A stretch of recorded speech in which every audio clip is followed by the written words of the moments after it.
Pagsumpa sa mga bago nga Santa Barbara National Comprehensive High School Parent Teachers Association Officers kag Board of Directors Ginpatigayon.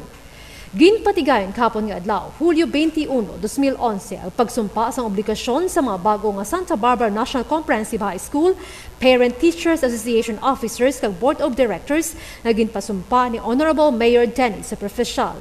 Ini nga mga Board of Directors ang ginpili pinaagi sa eleksyon na ginhiwat sa Hulyo 8 sa mga teachers ng mga Homeroom PTA Presidents sa nagkalain na school level kag section.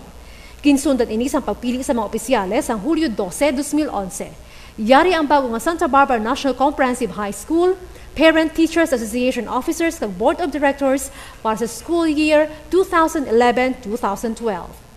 Officers: President Mr. Ricardo Sumalde, Vice President Mr. Oliver Silvela, Secretary Mrs. Bernardita Bolivar, Treasurer Mrs. Annalen Gay, Auditor Mrs. Mirna Sontiliano, Business Manager Engineer Felix Serisola, PCO Mr. Ines Sonza, PIO Mr. Dennis Sorongon, Board of Directors Engineer Wilfredo Subong, Mr. Jomari Bernas, Mrs. Yurina Suase, Mr. Wilfredo Vihar, Mrs. Maria Noemi Tatud, Miss Maria Carmelina Murcillo, kag Mr. Delfin Luscares. Ang PTA Coordinator amo si Mrs. Felicita Soriano kag si Mr. Bonifacio Prias amo ang PTA Advisor kag subong man ang bago nga principal sa Santa Barbara National Comprehensive High School.